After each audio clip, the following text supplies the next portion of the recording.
Do you want a simple trick to keep your blood sugar in check and show your kidneys some love? Just 2 tablespoons of apple cider vinegar in water before meals can help with those blood sugar spikes. But in today's video, we're taking it a step further with 10 natural remedies that not only fight diabetes, but also support kidney repair.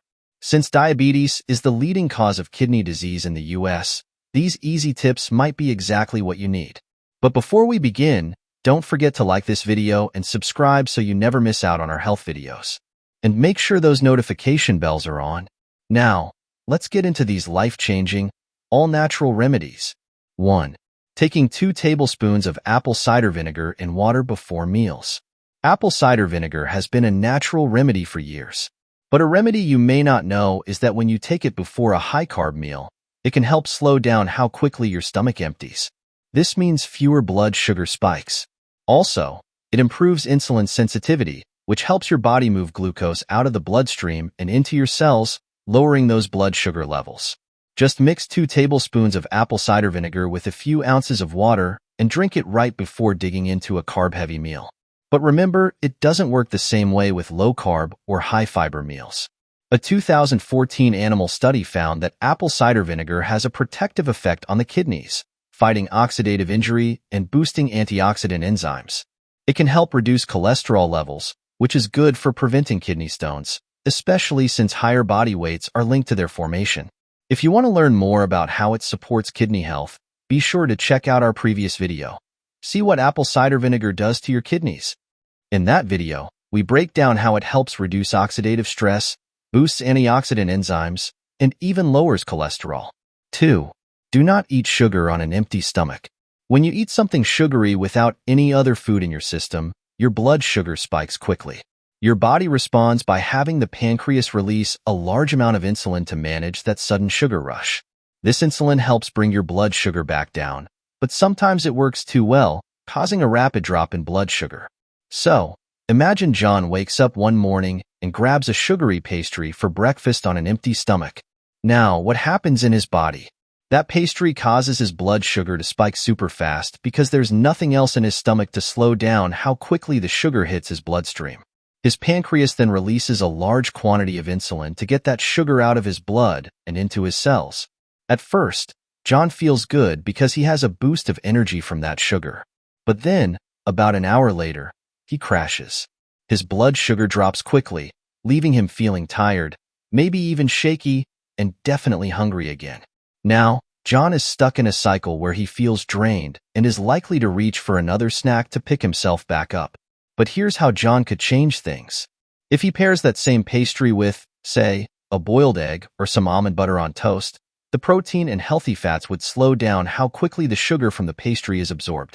Instead of a fast spike and crash, his blood sugar would rise more steadily, giving him longer-lasting energy. He'd feel fuller for longer, and that tired, hungry crash would be avoided. 3.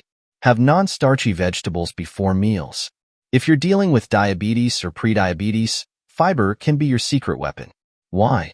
It's simple. Fiber helps keep your blood sugar steady without causing those unwanted increases.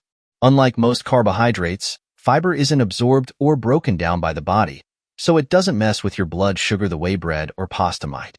The trick is to focus on non-starchy veggies like spinach, broccoli, or a fresh salad before dinner.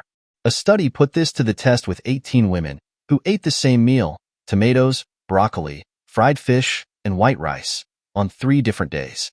One day, they ate very fast. Another day, they ate slowly but started with veggies first.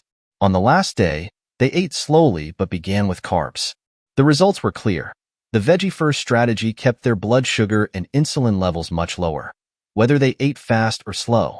So, it's not just what you eat, but how and in what order. Start with those veggies and save the carbs for last. If you're curious about which vegetables are the best for your kidneys, especially if you're managing diabetes, make sure to check out our previous video on top vegetables for kidney health. It mentions kidney-friendly options like cauliflower, cabbage, onions, and more, so you'll know exactly which veggies you can have. 4. Take a 10-minute walk after meals. It doesn't have to be long or intense. Just a few minutes of walking after a meal can help lower your blood sugar. According to a 2022 study, That little stroll could make a real difference in how your body handles all the carbs you just ate. Now, standing up after a meal can help too, but walking is best. When you move your body right after eating, especially when your blood sugar is peaking, you can lower those levels much more effectively than if you wait. The best part about this remedy is that it is achievable. You don't need a gym membership or fancy gear, just your own 2 feet. Whether it's a quick lap around the house or a stroll down the street, it's a simple, low-effort way to help manage blood sugar. 5. Have a savory breakfast instead of a sweet breakfast. Going for a savory breakfast like a veggie-packed omelet over sugary cereals or pancakes is a smart move if you want to keep your blood sugar steady. Savory options are usually loaded with protein and fiber, which help the body by slowing down how quickly glucose hits your bloodstream. This helps you avoid blood sugar spikes that can leave you feeling sluggish later on. A breakfast of eggs, lean meats, and whole grains gives your body the fuel it needs to digest food more slowly, keeping your blood sugar levels more stable. In contrast, sugary breakfasts, like sweetened yogurts, pancakes, or cereals, get broken down quickly, causing that sugar rush. 6. Eat low glycemic index foods. Have you ever wondered how some carbs affect your blood sugar? The glycemic index, GI, ranks them, letting you know which ones will give you a steady energy boost and which ones might cause a spike. For example, pulses like beans and lentils have low GI values, meaning they keep your blood sugar nice and steady. Now, if you're diabetic, it can help prevent heart disease, and if you're just looking to stay healthy, low GI foods smooth out post-meal sugar dips. And for anyone trying to lose weight, low GI meals are healthy because they keep you feeling fuller for longer, making it easier to control your portions. So, how can you start eating this way? It's quite simple. Pack your meals with non-starchy veggies, beans, and low GI fruits like apples, berries, and pears. Add healthy fats like olive oil, nuts, and avocados, but keep it balanced. Stick to 3 meals and a couple of snacks a day, and please, don't skip breakfast. Slow down when you eat and stop when you're full. And one more thing, the Glycemic Index Foundation recommends keeping your daily glycemic load, GL, under 100. It might sound complicated, but it's easy. Just choose low GI foods and enjoy them in moderation. 7. Have whole grains instead of simple carbs. Whole grains like wheat, oats, rice, and quinoa are the seeds of cereal plants with a lot of health benefits. If you have diabetes, they're your best bet for keeping blood sugar levels steady. Why? They have a lower GI than refined carbs, which you know means they won't cause your blood sugar to increase as quickly. But don't forget, even whole grains are still carbs, so portion size matters. A study found that whole grains can significantly lower blood sugar and insulin levels compared to refined grains.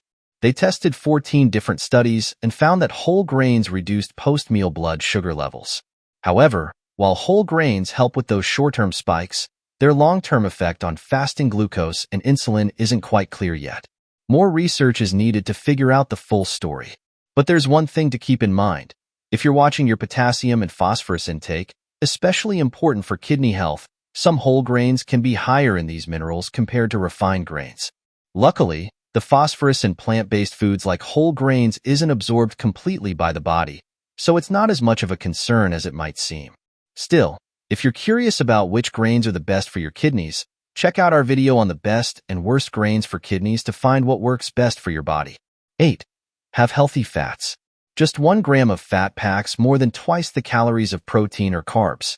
If you're not careful, eating too much fat can lead to weight gain, which can interfere with your diabetes control and even raise your risk of heart disease. So what to do? Choose the right kinds of fat. Instead of foods loaded with saturated fats, like fatty meats and rich dairy products, go for healthy oils like extra virgin oil, nuts, and seeds. But be mindful of the kind of nuts you're eating, especially if you're watching your kidney health.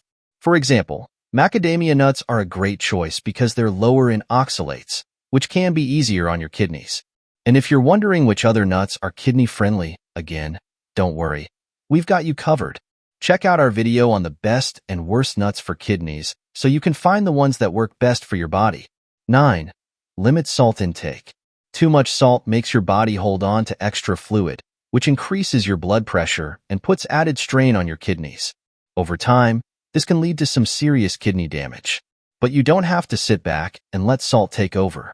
Getting regular exercise, like brisk walking or swimming, can help keep your blood pressure in check.